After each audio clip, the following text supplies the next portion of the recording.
السلام علیکم ویورز۔ پاکستان کے شہر احمد پور شرقیہ سے تعلق رکھنے والے مولانا عبدالقادر متقی صاحب 47 سال سے مدینہ منورہ میں تھے۔ گزشتہ دنوں ان کا انتقال ہو گیا ہے۔ ان کی نماز جنازہ مسجد نبوی میں ادا کی گئی اور جنت البقیع میں ان کو دفن کیا گیا۔ حضرت مسجد نبوی صف اول کے مصلی تھے۔ آپ کا اکثر وقت مسجد نبوی میں ہی گزرتا تھا۔ فرائض اور اصول فقہ میں بڑی مہارت رکھتے تھے۔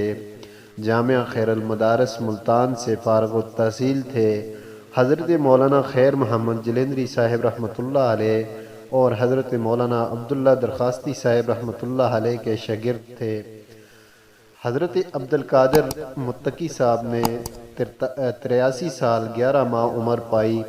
تواضع، عاجزی و انکساری اور تمام یہ اخلاق حمیدہ حضرت کے اوصاف تھے۔ تمام زندگی دینی علوم پڑھنے اور پڑھانے میں گزری۔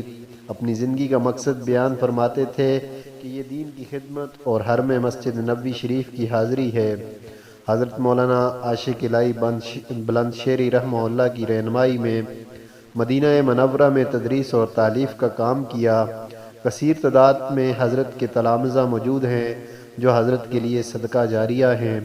مفتی عبدالستار صاحب رحمہ اللہ، استاد شیخ الحدیث جامعہ خیر المدارس اور مفتی تقی عثمانی صاحب دامت برکاتہم کے مجاز بیعت تھے۔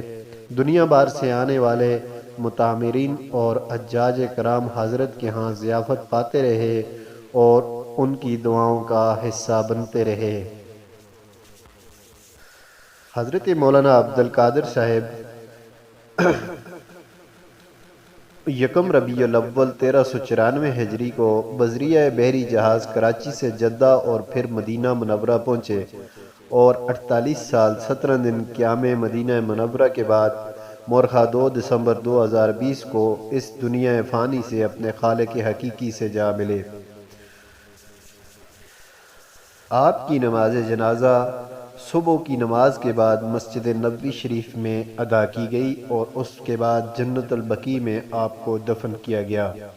دعا ہے کہ اللہ تعالی حضرت کے درجات بلند فرمائے اور ان کو جنت الفردوس میں اعلیٰ مقام عطا فرمائے، آمین۔